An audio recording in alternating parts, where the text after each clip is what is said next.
What do you get when you mix a passionate farmer's wife, traditional gin making techniques, native Australian florals, and a tiny town with a huge heart? The outcome is some of the best seasonal gin you've ever tasted.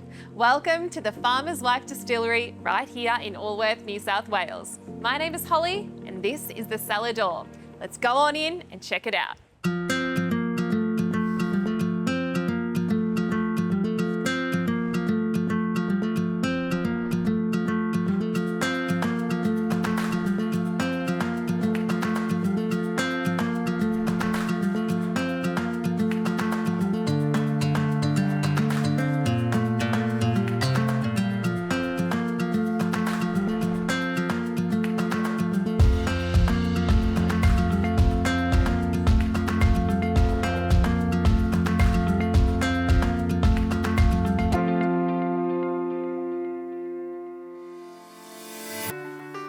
An hour north of Newcastle, the Farmer's Wife Distillery is the perfect start to any tour of the Hunter region. This third-generation family of farmers now also create unique award-winning gin, carefully crafted with locally sourced ingredients. Today, I'll be exploring this beautiful country property and learning all about how gin is created and bottled using traditional techniques. And of course, I'll be tasting a range of seasonally themed gins, working my way through all 4 seasons in one day. But first, I'm meeting Steve out on the farm to find out about the signature ingredient, the sugar bag honey from rare native bees. To start with, what are we looking at here? What kind of little bees are these? Because in my mind, they look a little bit like a fly. Yeah, sure. So this is one of our 11 species of defined as social bees, meaning that they live with the queen, workers and drones in a colony. There's more than 1,600 species of native bees in Australia.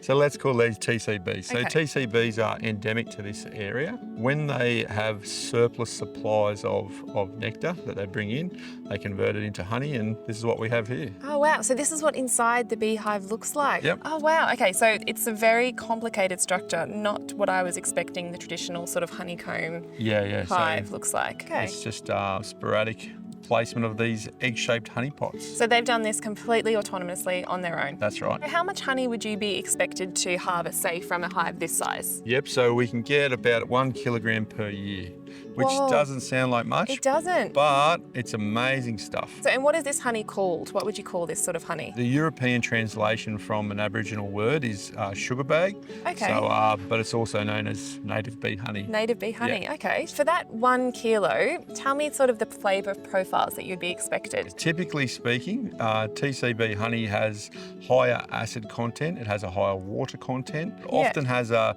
citrusy flavour, and depending on what they've been foraging on, it usually has eucalyptus flavours, and yeah, I'd love for you to try some. Yeah, so can I just try it like this? Please, yeah. So just dip my little finger in there, this little honey pot. Oh wow, so it's really runny too. So you can see it's not super thick. What do you think? It's unreal. I don't even know how to describe it. It's so sweet without being sort of a sickly, sort of overdone foresty flavour from there. Like I feel like that's just taken me straight into the middle of the forest, like I've just drunk out of a beautiful native flower or something. We've got beautiful bees everywhere here on site. We're right next to the distillery. How do they tie together? Years ago, we did a permaculture course together. When Kylie was at the course, she actually tasted the honey and instantly made the connection between what she wanted to use it for, which was as a botanical in her gin. And so from there, our relationship has been that we supply honey to Gav and Kylie, and yeah, they use it as one of their 13 botanicals in the gin. Oh, I'd love to see how that works. Is there any chance we could harvest some today? Yeah. Take it back and whack some in some gin? Let's do it. All right, let's do it. Now, let's take some of our freshly harvested honey inside the distillery door to meet the farmer's wife herself, Kylie. Steve set me down with the secret ingredient, which Excellent. I'll think about later. I'll give that one to you because you know what you're doing more Safekeeping. than I do. That's right. But look at this place. It's unreal. Well, welcome to the Farmer's Wife Distillery. Absolutely stunning. It's nice to have you here. This is our beautiful new distillery door. Very different to our humble beginnings in the farmer's motorbike shed at home on the farm. This is just absolutely stunning. I love all the timber. It's just so beautiful and cozy. Well, let me show you around. Okay, But I'd before we love do, I always think it's better to show someone around with a gin and tonic. So are you keen? Couldn't agree with you more. That Excellent. sounds like Let's grab one. absolutely the best idea ever. Gabby, can we grab a gin and tonic? Sure thing. Tell me a bit about how you decided to go from farmer to gin distiller. In my quest to find my favourite gin, and it was always just like, well, if I just had a little bit of this or a little bit of that, I decided I would just try and make it myself. So this is the original still that we're standing in front of that was in the farm shed when you first started. It is. So this is our original still. That was the start of the Farmer's Wife Distillery. That's how it all at home in the started. shed. Farmer's Wife dry gin, I didn't think really told a story about what was in the bottle. And so when thinking about it, I really thought the flavours of our autumn gin just really taste and smell like a warm autumn day on the farm. Yeah. And so autumn is what we decided to call it. And it just was from there that seasonal idea kind of came from. Just so evolved. yeah, it did. Let's move to the first of our tastings. So this is a flight of all 4 of the seasonal release gins that we do here at the distillery. And we do a flight like this for all of our guests because I think it's a really great way to try all the different seasons Absolutely. all together. So what I always suggest doing is starting with autumn. Autumn is our signature gin.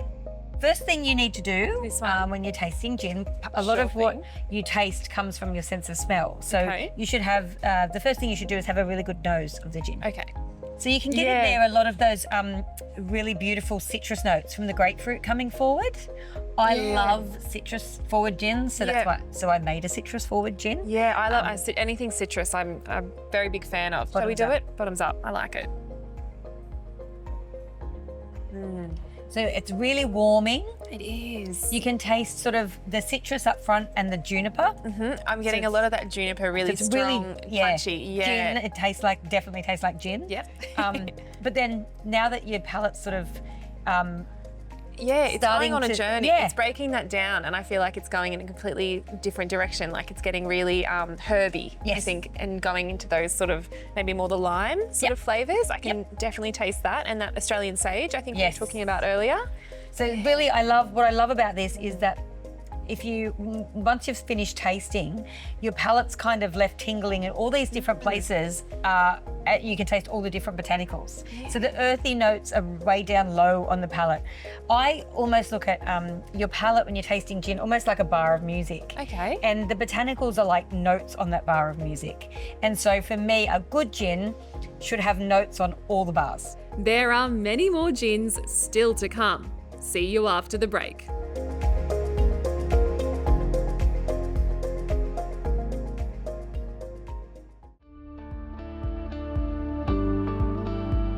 I'm in Allworth, just off the Barrington coast north of Newcastle, at the Farmer's Wife Distillery.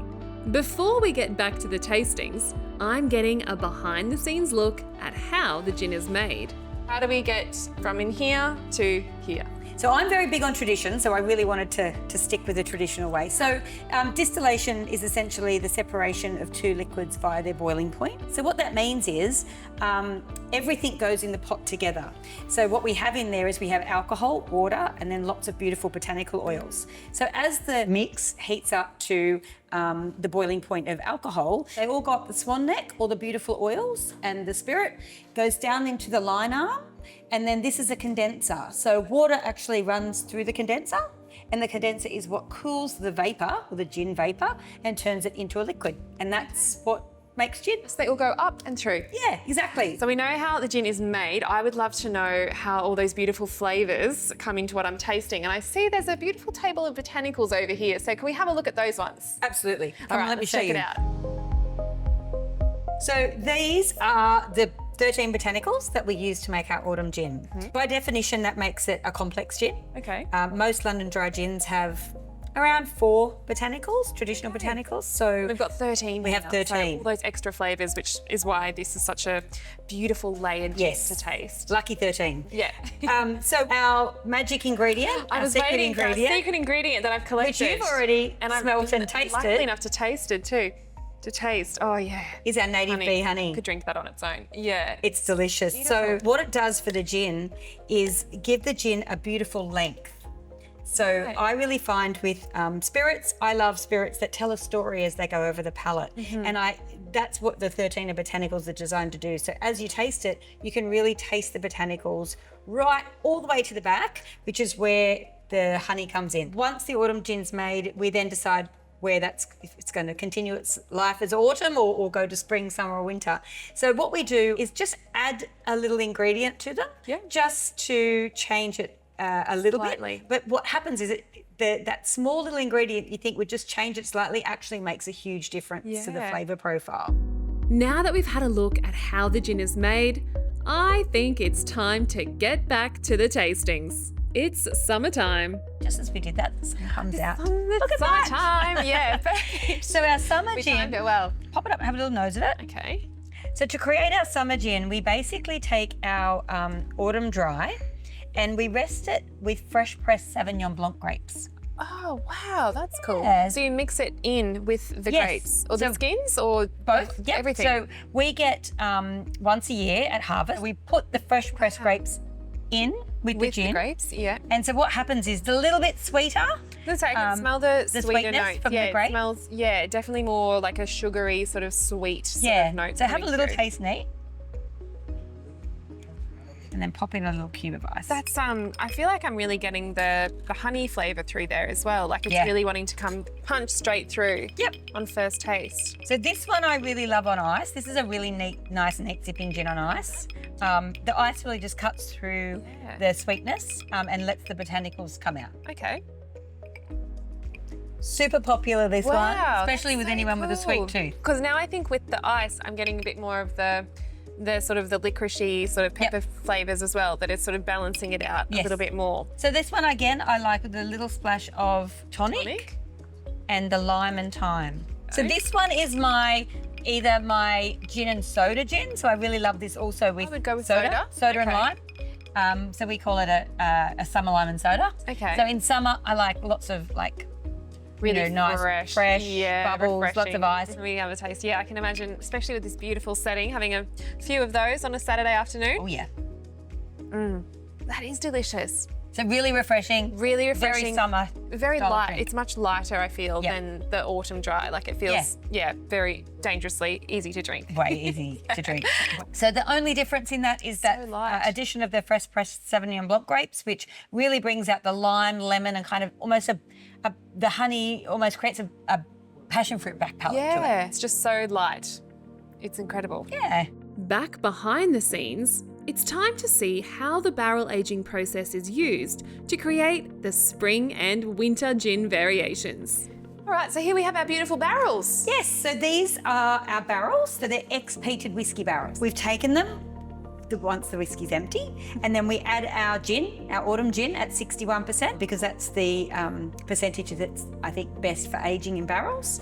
And then we leave it for about 6 months. So the gin's been in here for about 4 months. And so after it's been in there for 4 months, what are you expecting to taste? We're expecting to get some colour and some flavour from those beautiful, the barrel walls. Okay. So once the whiskey's in there, when it ages, the whiskey goes in and out of the barrel walls. So once the barrel's empty, there's a little bit of that flavour left in the barrel wall. So once the gin's in there, it's doing the same thing and absorbing all the flavours from not only the oak, but also from the whatever's been in there before. I think it's time for a taste, straight from the barrel. You can see the colour has changed already. Yeah, instantly different from the autumn dry, isn't it? Well, I Yeah. know this is the same bit of variation, but What it's done is it's changed the colour, but it's also taken on that beautiful smoky note. Yeah. And so it's changed the botanical profile to really highlight like a very florally kind of smoke. And the floral notes. Sweeter smoke Yeah, as well. exactly. Yeah. So the floral notes are all that you get in the autumn and in this, I think, come out even more, are all from the honey. So whatever the bees have been foraging on to create the honey is what gives our gin its floral notes. Yeah. And I think those floral notes really come out as like a smoky floral It does. in the gin. Can I have a little taste? Absolutely. It is 60%. So a little Okay, taste. tiny taste. Yep, I know exactly what you mean when you're saying that honey, the sweetness, the floral sort of smokiness is really coming through there. Yeah, And I can imagine after a few more months as well, that will be even more intense. absolutely. But it's so smooth. So we've speaking a bit about whiskey. We've got the whiskey barrels, some of those flavours coming through for this gin. Do I hear a whisper of a whiskey on the cards in the Absolutely. future? You're standing right next to am I? some of our first whiskey barrels that we've just put down. A couple of years That's so away till we exciting, launch it, yeah. but yeah, we're really excited. Oh, well, that's exciting. Next on the little cards. extra project. Not a bad excuse to come back in the future. More Cellar Door after the break.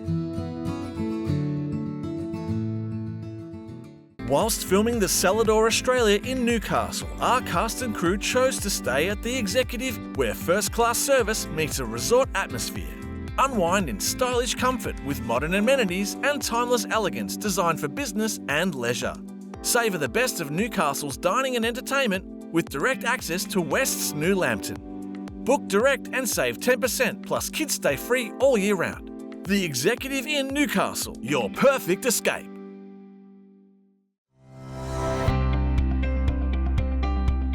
I'm at Farmer's Wife Distillery getting a masterclass in Australian gin, continuing my tasting of Kylie's seasonal gin range. It's time for spring. Spring is the first of our barrel-aged gins. So to make the spring gin, we actually take our autumn and we rest it in barrels that we get from Margan Winery. The spring gin, if you want to have a little nose of that, you can smell that kind of bitter cherry note that comes from the barrel walls, from the vermouth barrels. Really get that orange sort of grapefruity flavour as well. I feel like it's really giving more of that sort of really punchy, sort of strong, oaky, leathery sort of notes. Like it makes me think I'm in somewhere dark with a fireplace. Moody. Yeah, very moody. So it's really nice. I think the one thing I love about this is, especially when you pop the ice in, you'll really get some of those bitter cherry notes that you get from a vermouth. So have a little taste now. And what that reminds me of, and the reason I call it spring and sweet spring, is that it's almost like it's a bittersweet, like a bittersweet cherry. Yeah, it is. It's bitter, but it's still, I mean, drinkable. But I can imagine this one mixed with a whole range of different cocktail recipes, just being absolutely such a great base to really bring all those flavours through. Absolutely. So this is my cocktail gin. So this gin works so well in all of those kind of traditional sort of retro style cocktails. So it makes an amazing Cosmo, amazing French martini, any of those kind of cocktails that traditionally are made with vodka and tend to, I think, a little bit too sweet. The bitter notes in the spring gin really makes it a far better balanced cocktail. Wow, I can see that being, perfect for a Negroni. You're right. Yeah. And so as I think anything is made better with gin, any of those sort of this one? traditional vodka style cocktails taste, I think, far better balanced with this gin. Beautiful with Fever Tree's Indian tonic. Okay. So this is more of a full-bodied tonic. The light works really well with the light style of botanical gins. This one is a little bit stronger, which you need to stand up to the kind of the stronger flavours. Okay. So a bit of Indian tonic and your maraschino cherry. Yes, please. I think this is just any excuse to have a maraschino cool is cherry that? because they're my favourite. I say, I can't wait to pop that in. That is so cool. So the cherry just balances out the bitterness. It's again like a totally different drink. Yeah. Like it's just given it that little change and it's now really going somewhere different on the palate. So yeah, spring because it reminds me of like cherries and cherry blossoms. Yeah. And also because in spring it's kind of coming out of hibernation, you're having cocktails with the girls. Yeah. It's kind of that also any spring to opportunity. me. Yeah, that's so really complex. I think Yes. this one for me has changed the most. Yes. Through the 3 different sort of stages that we've gone through. Yeah. We'll be back for the lucky last gin, but I'm following the gin's journey through to the last production stage. It's time to meet the farmer's wife's father. That's right, Kylie's father is hard at work in the bottling room. This is a bottling station. that's All right. So what does a normal day look like for you here? On a normal day, we'd probably do about 440 bottles in a day. Wow, and you're doing that just for the whole day, bottling away. Bottling, got the bottles out, we've filled them, labelled them, heat sealed, packaged them away. We do about 440 in a day. Can you show me? I have not the faintest clue how to work all these contraptions, but I want to have a go. So can we go through Obviously, it? it's plugged in. It's just a Yeah. matter of turning it on, Righto. putting the bottle underneath. I'm going to have a go with this one. Yep. Press it up. Oh, you made that look That's much right, easier that's than I it. thought. Oh, it's a bit noisy. There we go. 4 fresh bottles of gin. And so now we're looking for the cap. Cork. The cap Yep. cork. Push it on. Okay. That's it. That's it. And then, but hang on, that's not a finished bottle. But it looks like there's something missing. A label. All right, so what do we do next? So we've got that's the front label, Yeah, the small label. I'll take one of those as well. We're looking good about here? It looks perfect. All right. Hopefully no bubbles. It's almost perfect. You can tell it's my first time. Yeah, they're almost the same. Done a fantastic job. All right, so then we're doing the back label. Got the back label. I'm trying to copy what you're doing, watching the master. Okay, go about there. No, I want to put everything on an angle. Actually, that's not too bad. I'm pretty You've happy done with an that. excellent job. I'm pretty happy with the back at least. I think you're professional. The front has got a bit You've of work. done a better job than me No, totally not. This one's got character. to go over the top. Okay. Get one of these ones. Like that. That's it. Okay. Now we have a heat seal that goes on there, Yeah. and we've got a heat gun which seals it. We do a batch number, which is written on there, which will be 214. Okay. Look at that. 2 little peas in a pod. That's right. Oh, we've done well. Thanks for teaching me that. I think I have to do a few more, maybe 300 or 400 more before I get it perfect, but After you've had a couple of gins, that would Yeah. look perfectly straight. perfectly straight. I just have to move my head a little That's bit. right. Okay, cool. I think I'll get out of the way and get back to what I can do best. Taste the gin. It's time for the last season. Our warm winter gin. Okay. So warm because it warms you up from the inside Yeah, out. and I can see the colour difference in this one as Yeah. well. It's got, because this one again has been in the barrels. Barrel aged, Yeah. yes. Yeah. So this time in peated whiskey barrels that we Okay. get from Blackgate Distillery. I love their whiskey. It's probably my favourite Australian craft whiskey. So of course you'd have to use Yeah. their The best, barrels. yeah. Yes. So have a good, Yeah, You can definitely smell on the smell it nose. smoky. yeah, the smokiness from the peated whiskey. Yeah. Yeah, really smoky. And I can still slightly get that honey sort of Yes, coming through at the there. back. Yeah. This one is the one that is when you add the ice. Oh, I yeah. was mentioning before, you really get the smoky notes coming out from the ice. Oh, I can't wait to try. Okay, let's see. This one I probably Visual? enjoy the most on ice. Okay. Just Ooh, neat. All right. With a little bit of orange. Oh, okay. Dehydrated Let's try that. orange. Pop that in there. All right, let's see how that goes. Oh, that's really good. That's I want to say instantly fresh. Yes. It's just a really clean, beautiful. It feels so nice in the mouth. It just tastes really warm. Yeah. Yeah. Winter gin. Warm. Yeah. Yeah. But that smokiness is kind of just it's going all envelops around the whole Yeah. palate. Yeah. Really so smoky, I leathery. like it neat on ice, but it's also really good as a winter G&T. I Let's just give it a pop a go. tiny bit of tonic. Smallest little smidge there. You don't have to convince me. But that's the beautiful thing about Fever Tree mixes too, is that they really enhance the gin. Yeah. They don't overpower it. Right, and you can still get all those flavours Mm. coming through really nice and strong, all the botanicals. That's a delicious That's G&T. really good. Oh, that's really nice. The orange as well, I think that's a really perfect touch. Like you can just Yeah. get that through and it's bringing all those berries, the pepper, all that's just coming straight into the forefront. Okay, so if you had to choose one of these 4, You can only have that one for the rest of your life. What's it going to be? I'm going to have to say autumn. Autumn dry. Because without autumn, I can't have any You of the can't others. have any of them, yeah. So that's Right. the easiest way for me to pick. Yeah, I don't know which one my favourite was. I think they're all so good. Do you know what? Definitely, I'd say spring is my choice of them. Excellent. Well, here's cheers to spring. Cheers to spring.